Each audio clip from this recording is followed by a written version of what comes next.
Bonjour et bienvenue donc à Cécile Mouchel de l'organisme Francophonia. Donc aujourd'hui, nous allons avoir un petit entretien avec vous pour comprendre ce que c'est que Francophonia, ce que vous proposez et à qui. Alors bonjour, moi je suis Cécile, donc chargée de projet européen pour l'organisation Francophonia. Alors Francophonia, donc c'est un centre de langue, donc qui est aussi centre de formation. Donc c'est plus, on se définit vraiment comme un articulateur de projets où en fait on fait rencontrer des communautés d'apprentissage, des communautés éducatives qui se rencontrent donc à travers des expériences pédagogiques et interculturelles. On propose à des professeurs, à des proviseurs et à des étudiants d'étrangers de venir en France pour perfectionner leur français. On est vraiment sur des thématiques aussi liées à la francophonie. Donc on propose par nos projets en fait à des professeurs du monde entier de venir sur 2 à 3 semaines, notamment l'été, pour venir perfectionner leur français et aussi pour venir échanger et vraiment travailler sur des nouvelles initiatives et des nouvelles innovations pédagogiques. C'est vraiment un travail de communauté d'apprentissage et de réseau. On propose également donc, des projets pour les jeunes, d'étrangers aussi, pour qu'ils viennent faire une immersion scolaire, donc auprès des partenaires aussi qu'on a donc, dans des lycées ou collèges, sur le même fonctionnement. Donc des jeunes qui vont venir sur une période de 2 à 3 semaines pour aller rencontrer d'autres jeunes, pour aller faire des ateliers interculturels et pour aller améliorer leur français.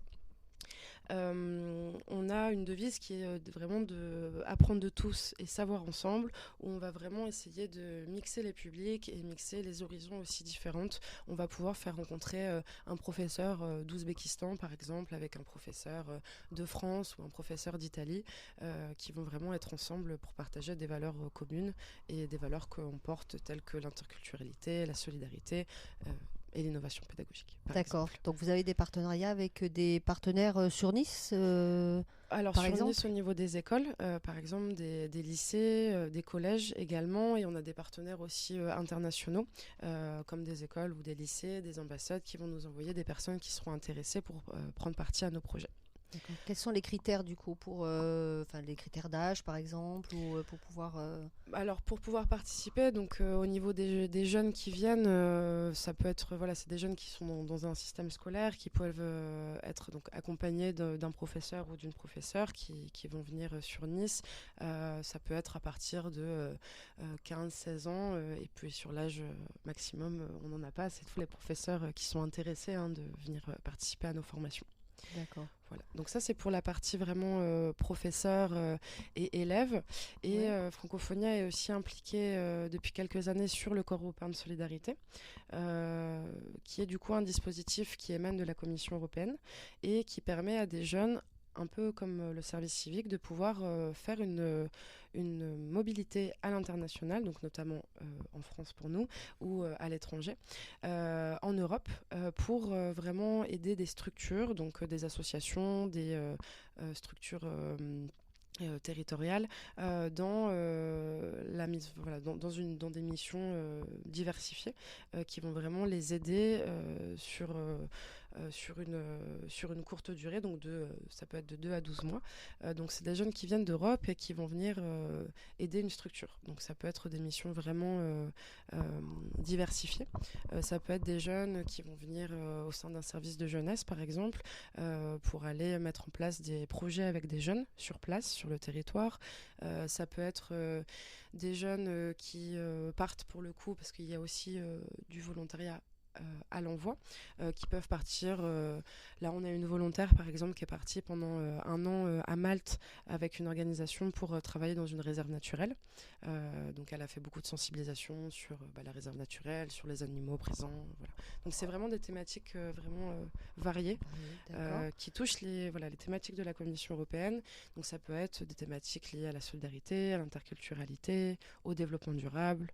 Euh, voilà. à l'insertion. Ce sont les jeunes qui choisissent les thématiques. Comment ça se passe en fait? Si un jeune est intéressé, est-ce que c'est le fait de vous rencontrer, après vous leur proposez des thématiques différentes ou il y a un site internet qui recense tout ça ou... Alors c'est un site internet effectivement qui recense tout ça, qui s'appelle le PASS. Il faut chercher sur internet PASS européen sur l'Europe. Et en fait, sur le site du Corps européen de solidarité, il y a ce lien vers le PASS. C'est un site du coup qui est européen et toutes les missions que proposent les organisations sont référencées sur ce site-là.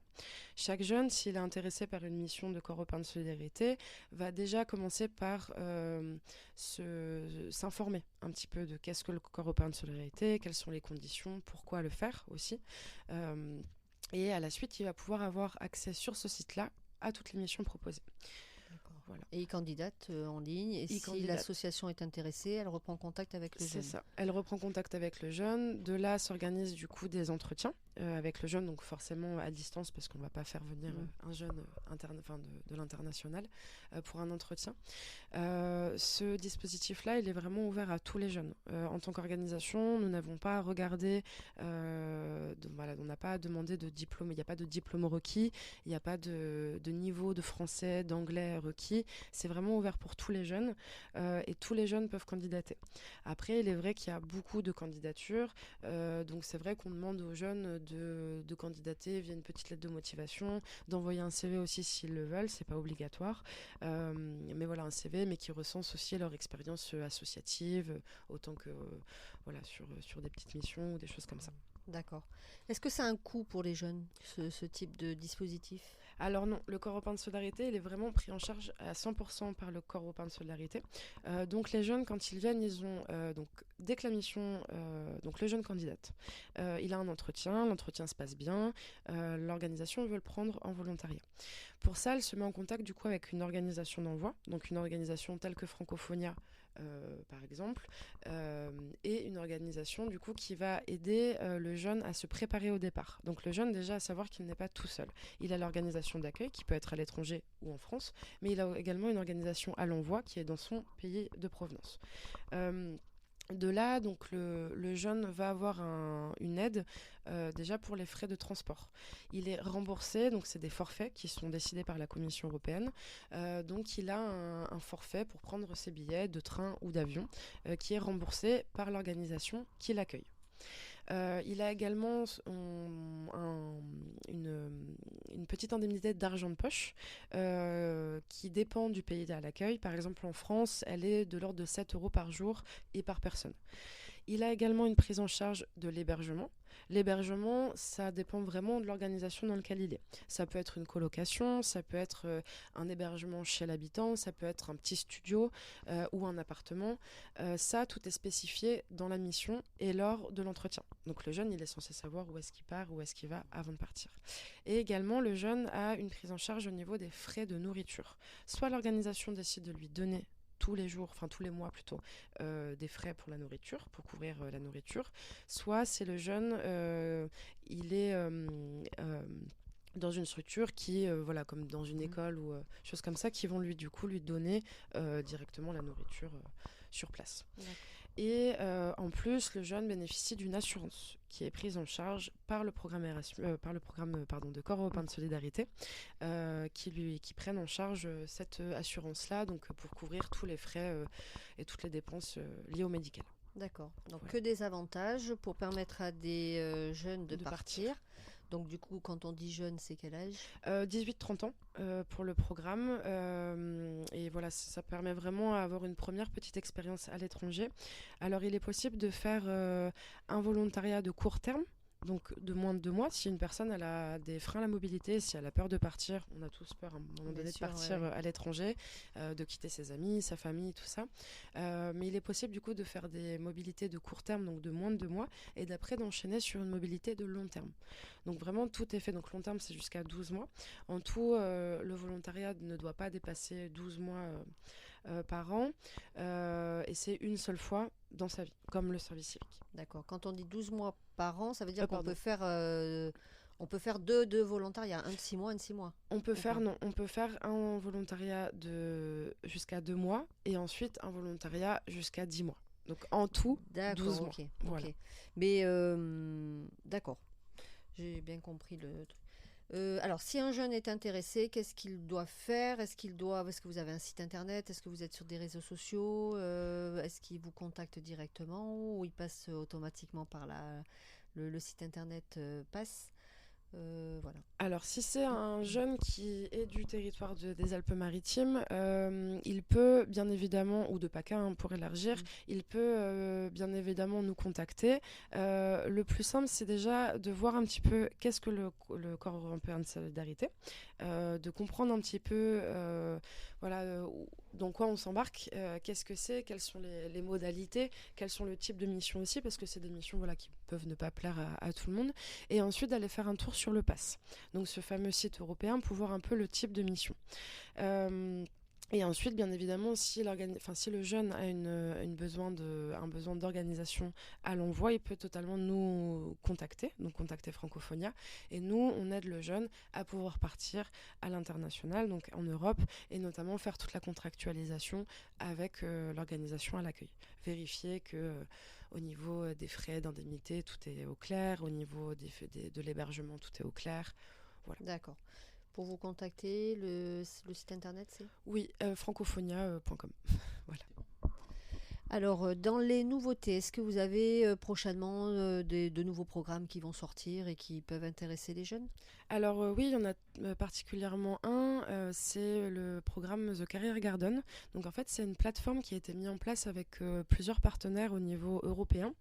C'est une plateforme en fait qui va avoir le jour très prochainement, qui permet de mettre en relation des jeunes avec des potentielles entreprises pour des stages. C'est dans le champ de la formation professionnelle, c'est un programme qui est cofinancé par Erasmus+. Et en fait, chaque organisation est en lien avec des entreprises en France, en Allemagne, Autriche, Croatie et Roumanie. Et en fait, on propose de présenter des entreprises. Donc ça peut être des entreprises dans le domaine de la petite enfance, des entreprises dans le domaine de la menuiserie, charpente, dans le domaine aussi de la restauration.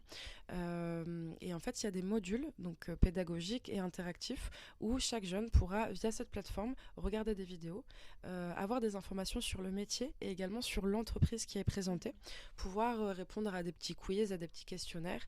Et s'il est intéressé, il y a les contacts de l'entreprise qui potentiellement peut être amené à recruter des jeunes en stage. Donc c'est vraiment une plateforme qui est assez intéressante pour les jeunes, que ce soit des jeunes qui soient dans la phase d'orientation professionnelle, mais également dans la phase de pré-immersion dans un stage. Voilà, c'est extrêmement intéressant, d'autant plus qu'on a énormément de demandes de jeunes qui sont à la recherche et que bon là du coup c'est intéressant de savoir qu'il va y avoir un site sur lequel ils pourront pas candidater, mais en tout cas avoir les informations des entreprises. Sur les entreprises. Et en fait, chaque module, ce sont des personnes qui sont en apprentissage ou en stage, qui expliquent aussi ce qu'ils font dans la journée type, comment ils ont pu postuler, les difficultés aussi. Donc c'est des jeunes qui s'adressent à des jeunes également, donc c'est assez intéressant pour en savoir un peu plus sur les métiers. Donc la plateforme ou le site internet va sortir d'ici février, donc je vous invite à aller y faire un tour, donc careergarden.eu. Et ben donc le mot de la fin, Cécile, mobilité internationale, qu'est-ce que vous pouvez le petit mot qui va donner encore plus envie aux jeunes de partir? Alors partez, allez faire une mobilité à l'international, à l'étranger, c'est toujours un plus, que ce soit pour votre CV, que ce soit pour même votre bien-être personnel, j'ai envie de dire. On a souvent peur de partir, il y a beaucoup de jeunes qui ont peur de partir, moi-même j'ai eu peur de partir, et en fait c'est... Déjà, il faut profiter de la possibilité que tout est pris en charge. Vous partez pas tout seul. Vous êtes quand même sous protection, entre guillemets, de la Commission européenne. Vous avez des personnes qui vous accompagnent. Et sur place, vous avez vraiment d'autres... voilà, il y a d'autres volontaires qui sont là. Il y a une communauté qui est là aussi de volontaires. Vous avez des formations sur place et des séminaires qui regroupent des volontaires. Donc voilà, vous ne serez pas tout seul. Et je vous invite vraiment à partir. C'est rassurant, voilà. Et puis ça donne bien envie. Merci beaucoup. De rien.